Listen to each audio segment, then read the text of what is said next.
আল্লাহর নবী হজরত সুলাইমান আলাইসাল্লাম একদিন আল্লাহর কাছে দোয়া চাইলেন, হে আমার প্রভু, আমাকে এমন কিছু ক্ষমতা দান করুন যেই ক্ষমতা আমার আগে না কেউ পেয়েছে, না আমার পরে কেউ পাবে।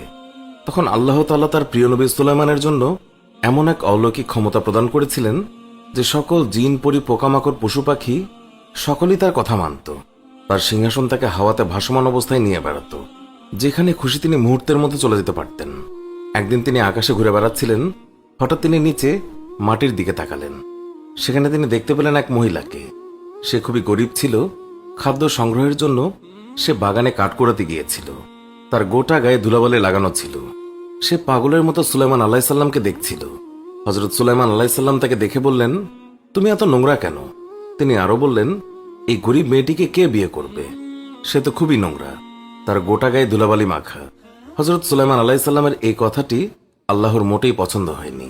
আল্লাহ তাআলা তার উপরে খুবই রেগে গিয়েছিলেন। সুলাইমান আলাইসাল্লাম যখন আকাশের উপরে উঠতে উঠতে সমুদ্রের উপর দিয়ে যাচ্ছিলেন, ঠিক এমন সময় তার আংটিটি তার হাতের আঙ্গুল থেকে খুলে সমুদ্রে পড়ে গিয়েছিল। আর যখনই তার আংটি হাত থেকে পড়ে যায়, তখন সকল পশু পাখি, জীবজন্তু, গাছপালা, জিনপরি সকলেই তার আদেশ অমান্য করা শুরু করেছিল। ক্ষমতাহীন হয়ে তিনি ধীরে ধীরে আকাশ থেকে মাটিতে নেমে এসেছিলেন। যখন তিনি মাটিতে নেমে এলেন, তখন আল্লাহর নবী সুলাইমান আলাইসাল্লাম এটা ভেবে হয়রান হয়ে গেলেন যে এটা আমার সাথে কি হচ্ছে। সে গাছপালাকে হুকুম দিল, কিন্তু গাছপালা তার আদেশ অমান্য করল। সে জিনপরীকে ডাকল, কিন্তু তারাও তার কথায় কোনো কর্ণপাত করল না। সে সকল মাখলুকাতের সঙ্গে কথা বলতে চাইল, কিন্তু কেউই তার কথায় কান দিল না। তিনি হয়রান পেরেশান হয়ে এদিক ওদিক ঘোরাঘুরি করতে শুরু করলেন। তিনি বুঝতে পারছিলেন না যে ঠিক কি তার সাথে হচ্ছে। একসময় তার মাথায় এলো যে আল্লাহ তাআলা তার মাখলুকাতদেরকে খুব ভালোবাসে। আমি যখন ক্ষমতাসীন অবস্থায় ছিলাম, তখন একজন মহিলাকে আমি খুব তুচ্ছ করেছিলাম, কারণ আমি তাকে দরিদ্র ও নোংরা বলেছিলাম। আমি তাকে এও বলেছিলাম যে তার কোনোদিন বিয়ে হবে না। হয়তো এই কথাটি আল্লাহর পছন্দ হয়নি, তাই তিনি আমাকে সকল ক্ষমতা থেকে বঞ্চিত করেছেন। তাই তিনি তাকে পাগলের মতো খুঁজতে লাগলেন এবং মনে মনে বলতে লাগলেন যে যদি আমি তাকে পেয়ে যাই, তাহলে আমি তার কাছে ক্ষমা চাইব এবং তাকে বিয়ে করব। তাহলে হয়তো আল্লাহ তাআলা আমাকে ক্ষমা করে দেবেন।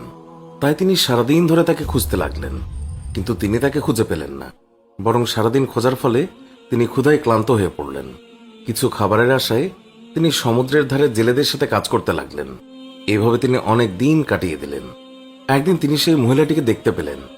মহিলাটিকে দেখা মাত্রই সুলাইমান আলাইসাল্লাম তার কাছে গেলেন এবং ক্ষমা চেয়ে বললেন, আমি তোমাকে খুব তুচ্ছ করেছিলাম, তোমাকে দরিদ্র, নোংরা বলেছিলাম।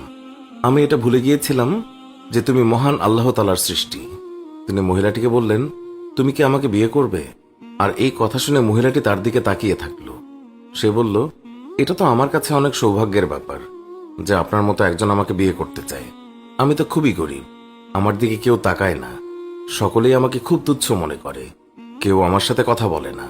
তখন আল্লাহর নবী সুলাইমান তাকে বিয়ে করলেন এবং সুখ স্বাচ্ছন্দ্যে দিন কাটাতে লাগলেন।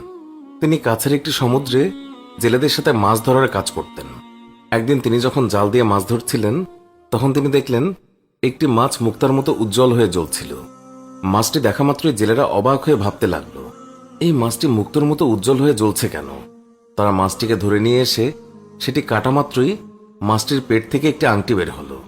এটা সেই আংটি যেটি আল্লাহর হুকুমে সুলাইমানের হাত থেকে সমুদ্রে খুলে পড়ে গিয়েছিল। আংটি দেখা মাত্রই সুলাইমান আলাইসাল্লাম তার হাতে সেটি পরে নিলেন। সঙ্গে সঙ্গে আল্লাহ তাআলা হযরত সুলাইমান আলাইসাল্লামের সকল শক্তি ফিরিয়ে দিলেন। আর পশু পাখি, গাছপালা, জিনপরি সকলেই তার আদেশ পালন করা শুরু করে দিল। তখন মাছ ধরার সকল জেলেরা অবাক হয়ে গেল এবং তারা বলতে লাগলো, আমাদের মাফ করে দিন, আমরা জানতাম না যে আপনি আল্লাহর নবী হযরত সুলাইমান আলাইসাল্লাম। এমন সময় হঠাৎ সুলাইমান আলাইসাল্লামের সেই সিংহাসন আকাশে উঠতে উঠতে তার কাছে আসলো। সিংহাসনে বসে তিনি ভাবতে লাগলেন, আল্লাহর কাছে সবচেয়ে অপ্রিয় কাজ হলো কাউকে ছোট করা, কাউকে নিচু চোখে দেখা, কাউকে অবহেলা করা। আল্লাহর কাছে সকল মানুষ সমান, কারণ আমরা সকলেই মহান আল্লাহ তাআলার সৃষ্টি।